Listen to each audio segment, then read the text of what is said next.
Hey guys, Professor Bill, Comic Book University, and X-Verse 4, issue 4 of 4. Yeah, this is the final issue of that. And I actually did say that right. I paused for a second. Like, did I do that? Yes, I did. Yes, I did. First take. Hey, I didn't like this comic book. And if you've been following my reviews of the previous 3 issues, or if you've just been reading these previous 3 issues, I think that most of us are thinking this was one of the best comic book series out there. There were people who weren't happy with the Krakoan experience of Dawn of X, but they were like, no, this actually looks amazing. And yet somehow it failed utterly, miserably. For me, it broke so many of the very few rules that I maintain in my mind about comic books. I'm going to get into those after we talk about who made this comic book. So, finding this thing, Chip Zdarsky is the writer, Terry Dodson on pencils, Rachel Dodson and Ranson Getty doing the inks, Laura Martin on colors, and VC's Joe Caramagna doing the letters. The cover is done by the Dodsons, Terry and Rachel, and the variant covers, there's a bunch of variant covers. I'm not getting into all those. I just can't. This starts off with 4. Welcome to the new world. The might of Latveria has been unleashed. I don't know what Doctor Doom sounds like. I've heard many versions of what Doctor Doom sounds like. Sometimes with an accent, sometimes with not, but always with that hollow rung sound of a man beneath a thick iron mask, you know? And it's always been powerful and resolute, and probably the second best voice in all of comic books of bad guys at the very least, aside from, the comic book TV series or cartoons, I should say, animated, just behind Apocalypse from the 92 X-Men series, right? Like, nobody's got a better voice than Apocalypse. But Doctor Doom, like, wow, his was pretty good too, Just not quite up to Apocalypse level. And here, I couldn't find even a halfway decent voice for Doctor Doom, except whiny. He sounded like a pissed off kid. You get out of my country, and you are in my country. You are on Latverian soil. Get out, or else I am going to call the international police on you. I'm going to tattletale on you. That was how Doctor Doom went out. It gets worse. He was doing that mostly to Professor X, who, even with that helmet on, Professor X was giving him that 1,000-yard stare, and Dr. Doom didn't have an answer for that. Professor X Charles goes and tells him, whatever, punk. On top of that, we're taking the remainder X-Men. Besides the one that Wolverine killed, we're taking the remaining mutants here because they're Krakoan citizens. So we're taking them from you. Deal with it. And Doom pauses for a moment, realizes this is not me trying to make up headcanon or something like that. Literally, there is no other choice. It's like, oh, this is going to increase my plans. This is what I wanted all along. That would be nice. I'm going to get into that in a moment also, because it reminds me of another comic book. No, nothing like that happens in this comic book. Instead, it's merely the idea of he knew he didn't stand a chance. Not one chance did he stand against these guys. Dr. Doom, who we've seen before take on Mephisto. He's taken on the Fantastic Four and the Avengers. He's taken on so many different teams before and still came out looking like he was the boss, sitting down in his throne, like in one of the Avengers, Avengers United, whatever, one of those Avengers cartoons. He beats up all of them and sits down and is just like, now get out of my country. And everybody's like, oh, Superman, we still want to fight.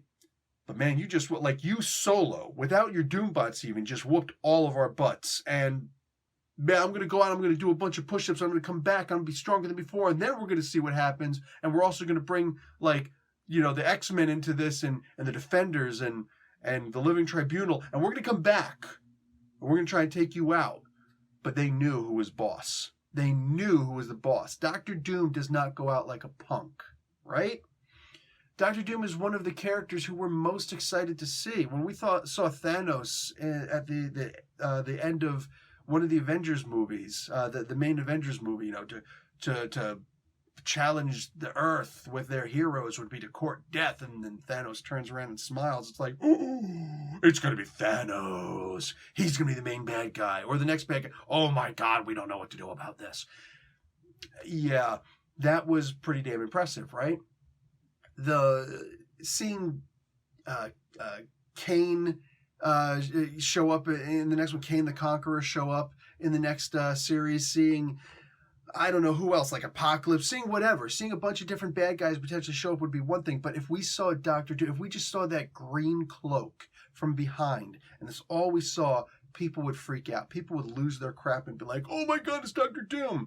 But not if their first introduction to Doctor Doom was in this comic book.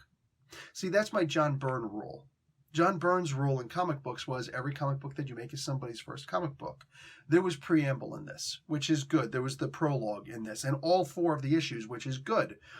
Unfortunately, if this is your first time actually seeing Doctor Doom, and yes, this could be this issue. Somebody could buy issue 4 of 4 of 4 verse X. That could very well be somebody's first issue. They just, I'm going to bypass it. I'm going to see how it ended, and I'm going to skip to the back of the book. I'm going to see if these comic books are any good. They're going to look at this and be like, this Doctor Doom guy's a chump.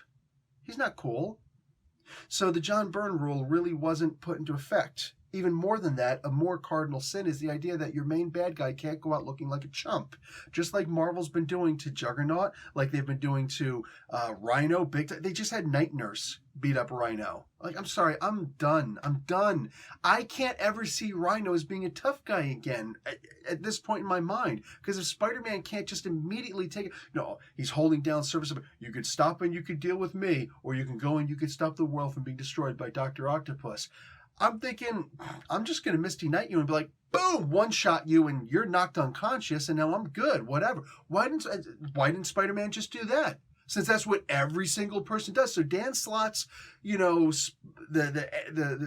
end of Spider-Man where he eventually becomes the superior Spider-Man, that was the stupidest ending in the world. Because the Rhino has been shown to be such a punk in every other issue of every other comic book that ever features him. Rhino was a laughingstock. Why couldn't Spider-Man just one-shot?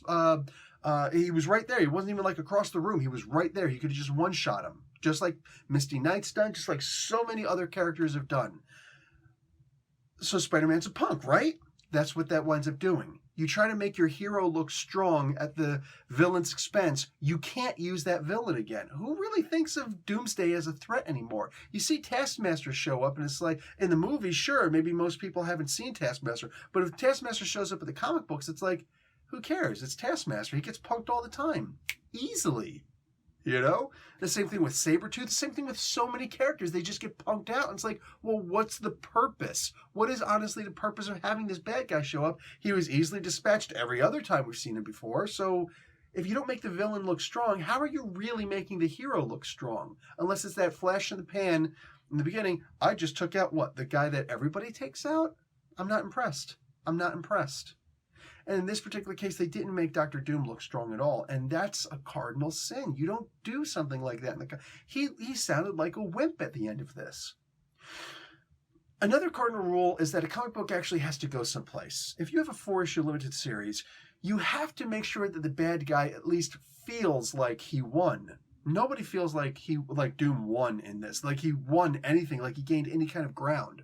I'm going to bring this example back to the original X-Men+Fantastic Four, where Dr. Doom and the X-Men and the Fantastic Four were all the book, which this book was clearly inspired by. There's no doubt that Mr. Zdarsky has read that. I'm pretty sure Jordan D. White has read that. Jordan was actually I don't want to put anything on him if he wasn't a part of this. I don't see him as being, no, as Miss Alana Smith and who's that? Martin Biro and C.B. Cebulski. Okay, so I'm not gonna put this on Mr. White, but I mean, I'm sure that these guys have evidently read this before, right? I know for a fact that Tom Brevoort has. He's read everything. So in there, you have a couple of problems that started outside of that 4-issue limited series, the X-Men+Fantastic Four. Namely, Kitty Pryde was injured and Colossus was injured, and they had to try and help them.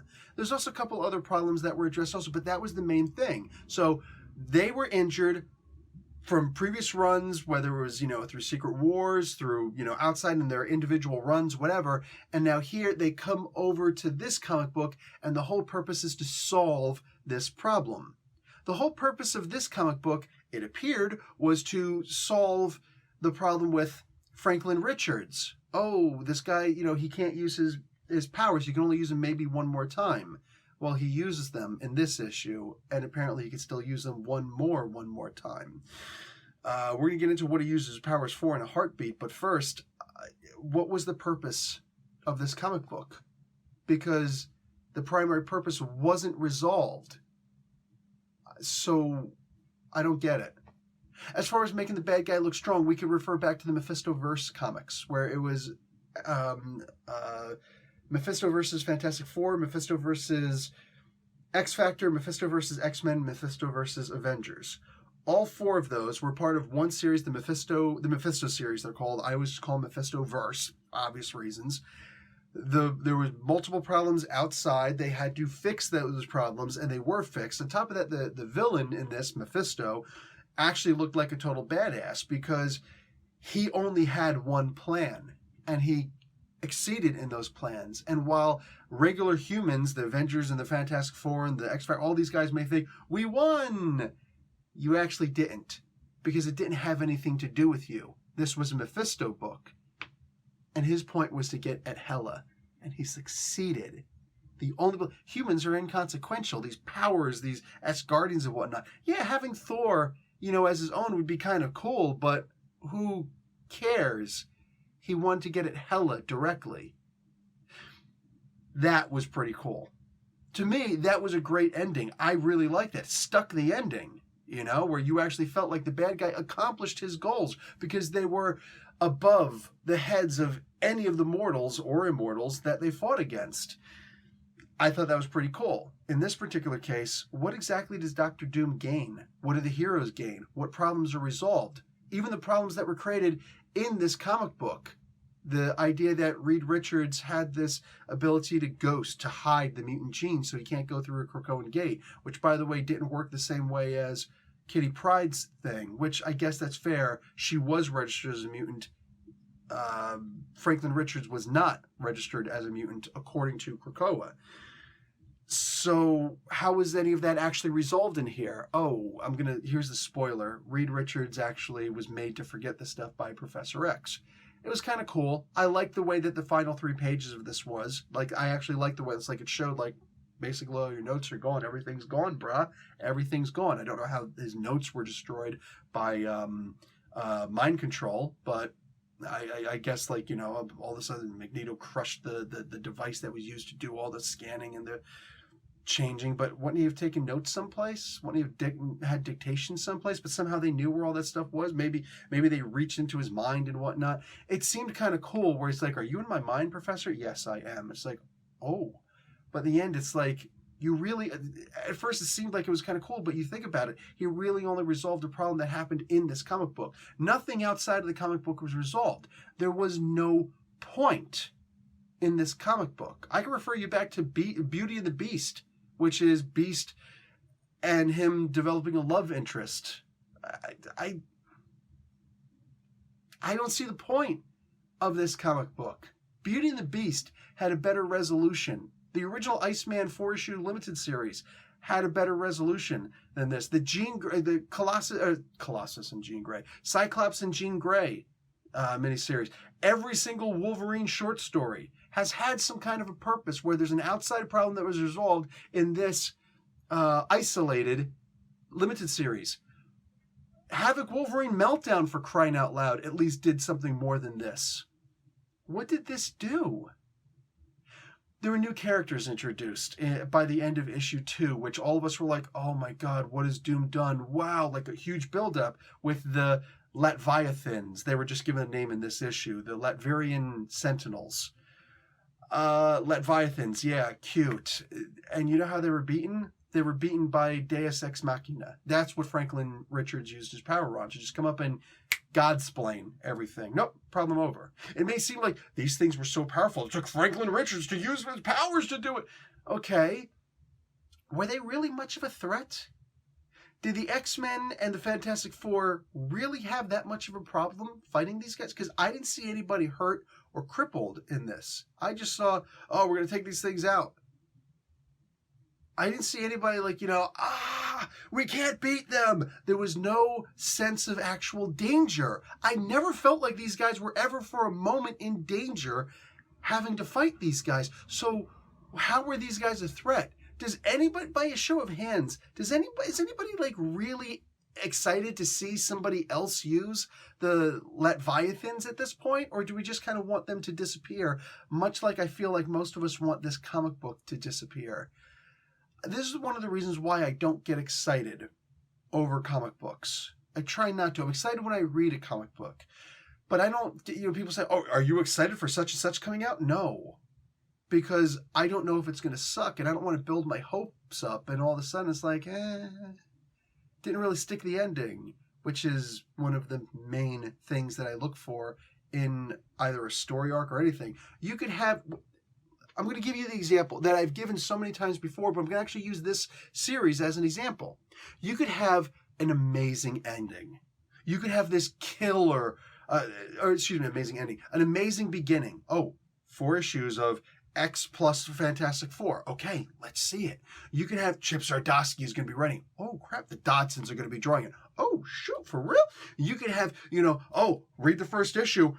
Look at this.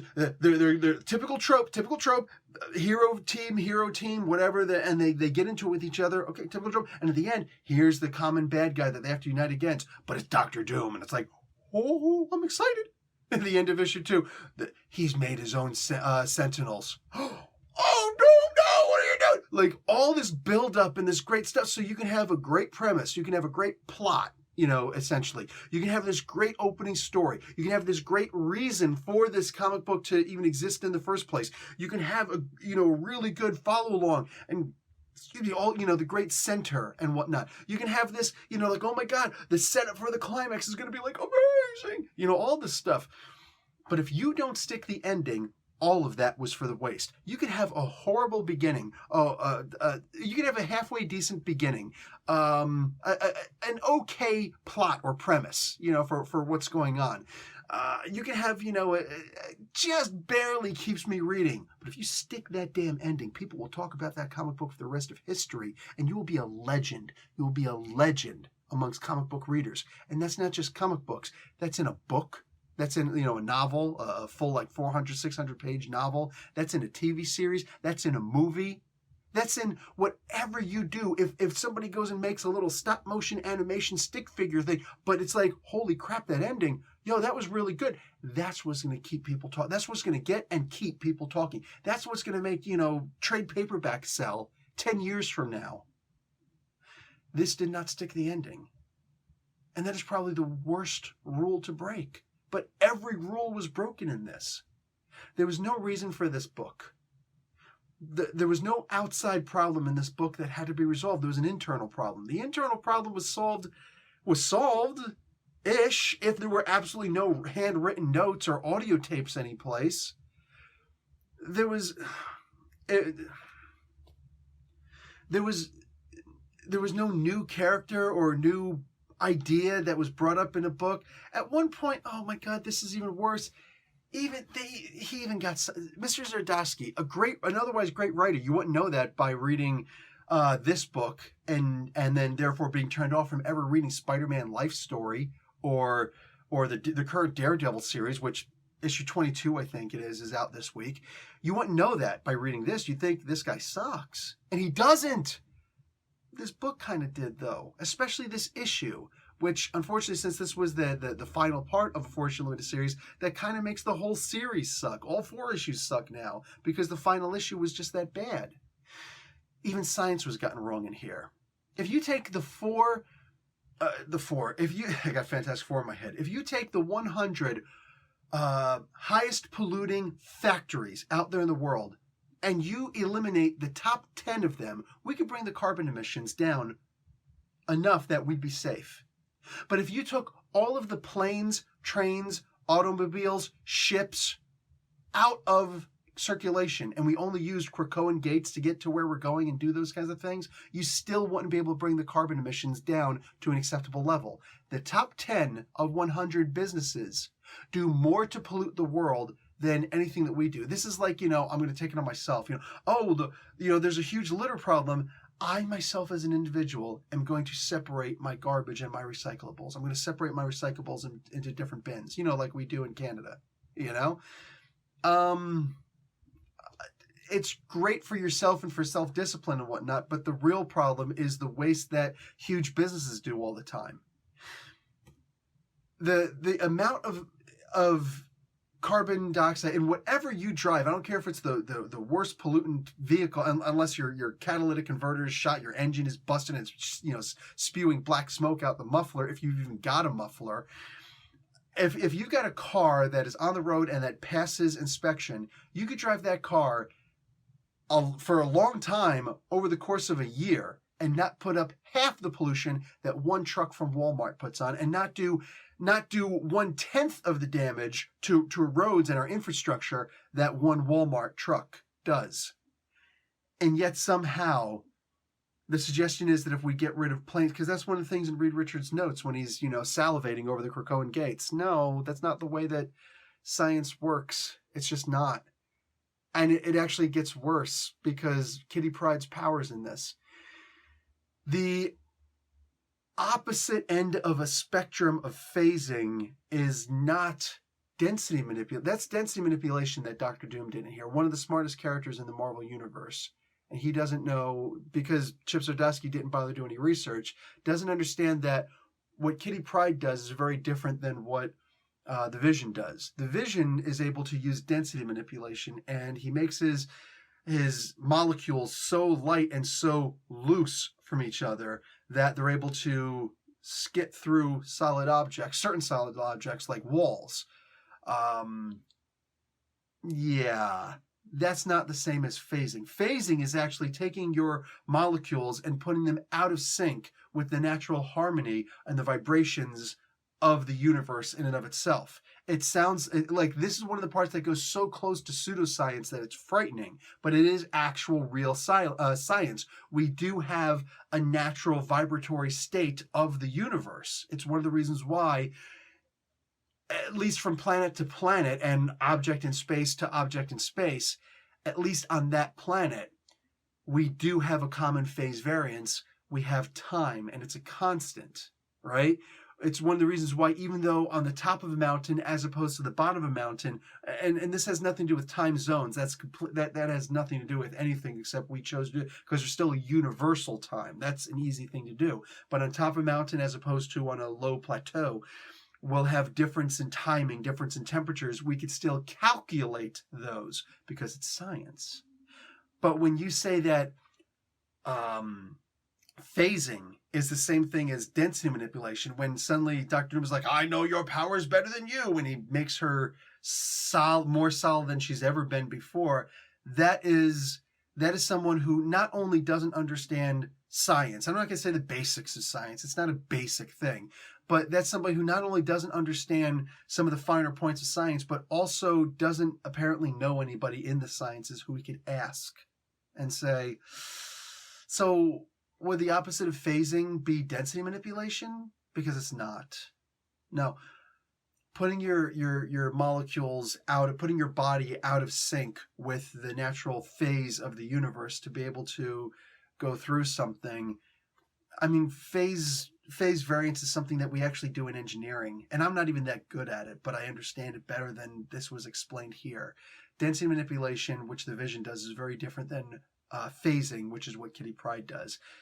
Density manipulation doesn't explain how she's also able to affect electronics. So all this comic book did, at the best, that in the future we could ever refer back to, is the idea that, oh, Kitty Pryde actually does density manipulation. That's actually all that she does. She doesn't, of herself and others, she doesn't actually, so how does she affect electronics? Oh, so now she's a density manipulator, and she has something to do with computer control or electricity manipulation. She's now going to be Vision meets Electro. No. If anything is ever gleaned from this comic book again in the future, it'll be that Kitty Pryde's powers were made stupid. I'm sorry, I don't ever want to refer back to this comic book again. I was highly disappointed by this. This comic book, it almost felt like it went out of its way to make this the worst possible ending to an otherwise amazing and now apparently way overhyped first 3 issues. This comic book, in my opinion, damaged comic book readers. Because if Chip Zdarsky can wreck an ending like this, all of a sudden, the Black Winter is going to be solved by Thor or Galactus farting. And it's like, oh, we realize that when you eat things, you're actually putting planets back into the potential, like in the future, because your farts actually, fix things. This sounds stupid, but no, I'm being real. This damages comic books more than anything else. It doesn't ruin my life as a child, my inner child, and comics are forever ruined for me. But no, this actually does damage the comic book industry, that we were so hyped over this final issue coming out, and this is what we got. Nothing was actually resolved. Dr. Doom looks like an absolute punk. These new characters, the Leviathans, were beaten by God, but it was unnecessary because the X-Men and the Fantastic Four could have easily handled these things. It's not like they were having any problems with these things in the first place. Franklin Richards just got to them first. Kitty Pryde's powers are stupid now. There was no new problem, or there was a new problem introduced, not even much of a problem, and the way that it was ended could have just been done at any moment. And it almost felt like shades of the Illuminati, except, not. Even though the Illuminati were mentioned in this issue. This comic book not only ceased to impress me, it actually damaged. Suddenly Marvel announces new comic book series coming out by Chip Zdarsky, and you'd be like, cool. Okay. This damages what happens at this point, from this point going forward, and that's a shame. That's a shame, but it is what it is. I hate coming down so hard on this. Forget about my wishes, forget about my desires. This should have just been better than this. But it's almost like it went out of its way to say, no, I'm going to disappoint you in every way possible. And I feel like the fixes would have been the easiest thing in the world to do. Whatever. Anyway, guys, I'm out. Professor Bill, Comic Book University. Actually, before that, please help support the channel by watching an ad. Let an ad or two play. If you don't let the ads play, then this was purely free content. If that's all you're looking for, congratulations, you got it. But just allow the ads to play in a video. That's how your favorite YouTubers get paid. On top of that, maybe give a like and a comment, some sort of, what did you think about this comic book? That actually gets the video out to more people to potentially watch an ad. Anyway, guys, that's going to be it for me there. Professor Bill, Comic Book University. Class dismissed.